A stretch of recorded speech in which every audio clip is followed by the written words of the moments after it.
Hi friends, good morning, welcome to XMB. I hope आप सब अच्छे हैं and you are preparing well for examination.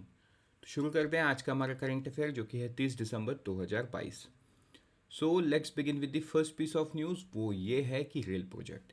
देखो, ये कोई आम रेल प्रोजेक्ट नहीं है। कुछ रेल प्रोजेक्ट यूनिक्स होते हैं जो हमको याद करना पड़ेगा। For example, this is inaugurated only to enable 40 K ton more daily coal dispatch. ये स्पेसिफिकली कोल डिस्पैच के लिए किया गया है। ठीक है, ये 300 करोड़ का प्रोजेक्ट है। अंगुल बलराम रेल रिंग इनॉग्रेटेड, तो ये आपको याद रखना है। So let's move to the next news which is India Australia ECTA. जैसे कि आपको पता है 29 दिसंबर को ये इन फोर्स में आना था, जो कि आज आ चुका है। ठीक है, मतलब ये कल के दिन में आ चुका है। कल था 29 दिसंबर and India Australia economic trade जो कॉपरेशन है ये इन फोर्स आ गया है। मतलब अब India additional 10 lakh job under ECTA create कर सकते हैं, बिकॉज इंडियन प्रोडक्ट्स ऑस्ट्रेलिया में अब डिमांड बढ़ जाएगा because of tariff lines. Second thing, yoga teachers को भी बेनिफिट मिलेगा बिकॉज उनको अभी एक एनुअल कोटा मिलेगा ऑस्ट्रेलियन वीज़ा में। Same for chefs as well. 1 lakh student जिनको पहले पढ़ाई करने के बाद काम करने का नहीं अपॉर्चुनिटी मिलता था, अब उनको पोस्ट स्टडी वर्क वीज़ा भी मिलेगा। सो ये सारा काम इसमें हुआ है, आपको याद रखना है। ऑल दो हम ईसीटीए को तो अलग से पढ़ चुके हैं, बट ये सारा चीज़ आपको ध्यान देना है। सो बढ़ते हैं आगे नेक्स्ट न्यूज़ की तरफ, वो है ई केवाईसी।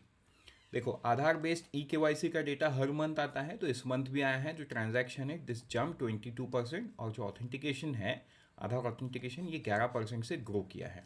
ठीक है, नवंबर के मंथ में 28.75 crore e KYC transaction execute हुआ है, तो ये आपको ध्यान देना है। बढ़ते हैं आगे नेक्स्ट न्यूज़ की तरफ, वो है जुआरी ब्रिज। तो आपको ये सवाल पूछ सकता है जुआरी ब्रिज कौन से स्टेट में लोकेटेड है या कौन इसको इनॉग्रेट किया है। तो इनॉग्रेट करने वाले जो मंत्री हैं वो श्री नितिन गडकरी हैं, और इनॉग्रेट कहाँ पे हुआ है, ये in the state of Goa हुआ है। तो ये आपको ध्यान देना है। ठीक है, बढ़ते हैं आगे नेक्स्ट न्यूज़ की तरफ, वो है ओके आप इस पे मत जाइए। राइट, ये है बैंक एनपीए रिलेटेड।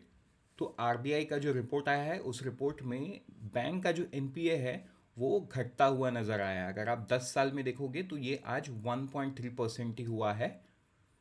लेकिन इसमें एक चीज़ सोचने का ये है, इन टर्म्स ऑफ नंबर अगर हम देखोगे ये तो बड़ा ही है, but in terms of percentage ये घट गया है बिकॉज जो क्रेडिट ग्रोथ है ना वो बहुत मैसिव है, जिस वजह से ये परसेंटेज घटता हुआ नज़र आ रहा है। But again it is on the good side कि ये नंबर घटता हुआ दिख रहा है। तो कितना है 1.3%, ये आपको ध्यान देना है। नेक्स्ट इस पे चलते हैं करंट अकाउंट डेफिसिट। तो करंट अकाउंट डेफिसिट जो कि 2.8% के आसपास में था क्वार्टर 1 पे।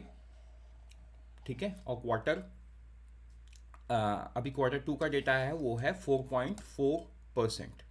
ठीक, अगर हम कंपैरेटिव पीरियड की बात करें तो क्वार्टर 2 FY22 में ये 1.3% था। ठीक है, सो ये है डेटा, ये 4.4 आपको याद रखना है। तो देखो, अब इतना बड़ा डेफिसिट 36.4 बिलियन का डेफिसिट कैसे होता है, because of merchandise trade difference. Right, CAD तो उसी ट्रेड डिफरेंस को ही दिखाता है। और एक सेकेंड चीज भी है कि जो इन्वेस्टमेंट इनकम है वो तो इंडिया से बाहर चले जा रही है इन टर्म्स ऑफ डॉलर, तो वो भी एक बहुत बड़ा अमाउंट है, वो भी इस पे शामिल है। तो टोटल जो करेंट अकाउंट आता है वो 4.4% ऑफ द जीडीपी, तो ये आपको ध्यान देना है।